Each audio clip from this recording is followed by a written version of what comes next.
farewell address, when he addressed the rise of the military-industrial complex. It's a speech that I think should be required reading because it's extremely telling in terms of the situation we now find ourselves in.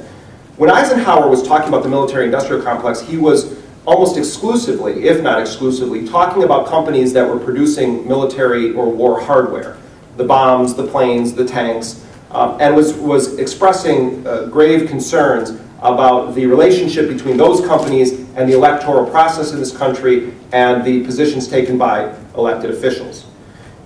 The war industry exploded in the so-called Cold War era. And then we had the presidency of George H.W. Bush, where Dick Cheney was his defense secretary. Cheney, who of course is a sort of radical neoliberal and neoconservative, came up with a plan when he was defense secretary at the end of the George H.W. Bush administration to privatize as much of the military bureaucracy as possible, with the exception of the actual combat functions of the military.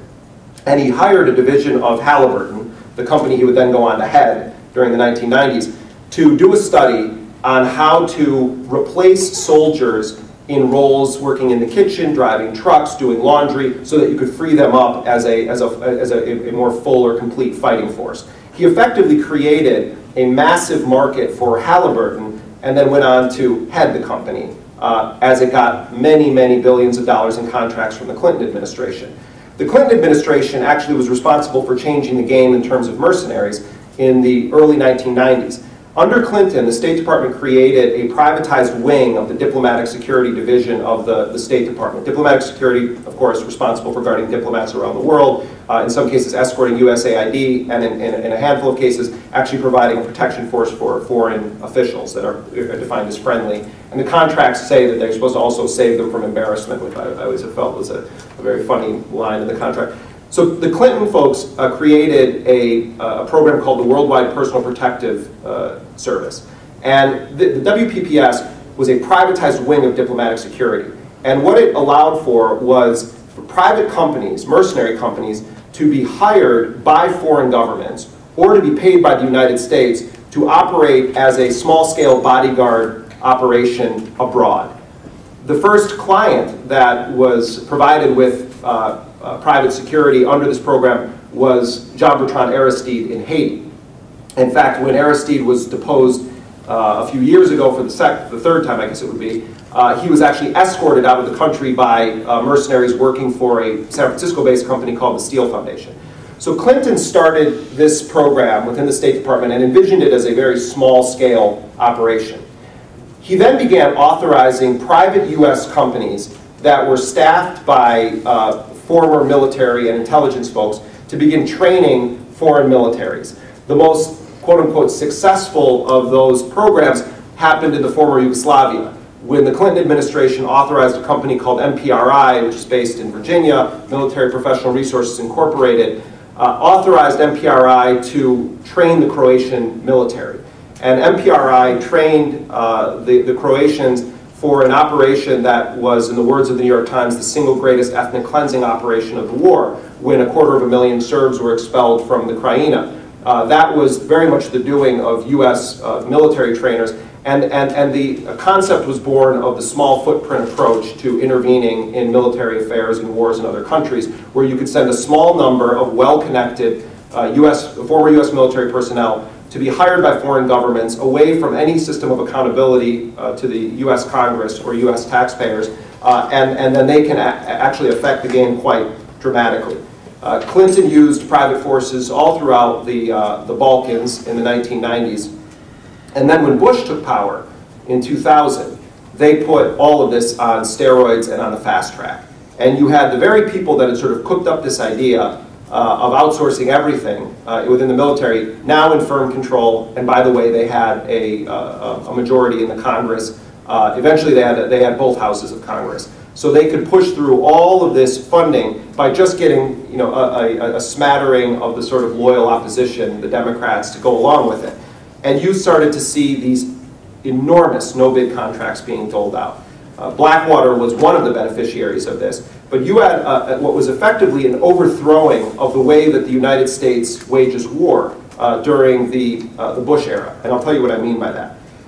During the Gulf War in 1991, which unfortunately a lot of people are holding up now as sort of the model for how you wage war, and that's for another discussion, but I think that's a despicable argument because it was the coalition of the blackmailed, the cajoled, and the threatened in terms of many of those countries, and a total violation of their sovereignty to get some corrupt monarchies to go along with an attack on another country because you're doing business with them. But what that model was, and this is how it's promoted, that you build what was called a coalition of the willing, of willing nations that are willing to act swiftly and decisively on the world scene to enable the stabilization of global affairs and blah, blah, blah, blah, blah. What Bush did by using these companies is he said, we actually don't need a coalition of the willing anymore. You saw what happened in Spain when that government went along with the war against the will of its people. The government got brought down as a direct response of Spain's involvement in the occupation of Iraq. So the Bush folks cooked up this idea where why do we even need to deal with democratic processes in other countries? Why should we have to deal with parliamentarians in Europe? Why do we even have to deal with sending our foreign officials over there to negotiate with them? Let's just rent an army. In fact, let's just rent an army where we hire citizens from countries whose home governments are actually opposed to these wars. You look at the case of the nation Chile. Chile had a seat as a rotating member of the Security Council at the time that the impending US invasion was being discussed at the UN. Chile said, we're against this war. Chile said, we're not going to join any coalition of the willing. So what the Bush folks did is they hired Blackwater to go and recruit Chilean soldiers, some of whom were veterans of the Pinochet era. In fact, in my book, I interviewed for 2.5 hours the Chilean recruiter that Blackwater hired to provide them with scores of Chilean soldiers. So what you had there was not just a violation of the democratic process within Chile, not just a violation of the will of the democratically elected president, but you just had a classic mercenary operation unfold where you hire soldiers from another country and deploy them in a war to which their home government is not just not a party, but is actually on record as passionately opposing. Fast forward to the 2 years into the Iraq War, and you had a swell in the number of contractors to the point where for the first time in US history, you almost had a 1-to-1 ratio of contractors to soldiers on the battlefield. In the Gulf War, it was 60 soldiers to every contractor. Now in Afghanistan, there are more contractors than there are soldiers. So what this means is that the entire world turns into the recruiting ground for United States military operations. It enables the furtherance or continuance of wars that are both unpopular at home and abroad. And it also takes advantage of the economic plight of people in the so-called global south, as was the case with the construction of the US Embassy, where it was largely built on what amounted to slave labor, workers that were brought in from Nepal under false claims that they were going to be in a different country, their passports taken away from them, and they were involved with the construction of the embassy, and the Congress is investigating this. But we saw that across the board to the point where you had people from over 100 nations on earth participating in some way or another in the occupation of Iraq. It was an incredibly successful model because the numbers of dead with half of your fighting force never ever get counted. They never make the headlines. And in fact, a lot of these people aren't even US citizens, so it doesn't really matter. Their lives don't actually matter. The perverse aspect of this, one of the most perverse aspects of this, is that you're actually using the poor of the world to then occupy a nation of the poor on behalf of the wealthiest, most powerful nation on earth. One would have hoped that when the Obama administration came to power, that there would have been a confrontation of this system. But instead what we saw was Obama destroy campaign finance reform in this country. When he opted out of public finance, he probably wouldn't have won had he not done that. But the fact is that he took all of the efforts of Russ Feingold and others and basically flushed them down.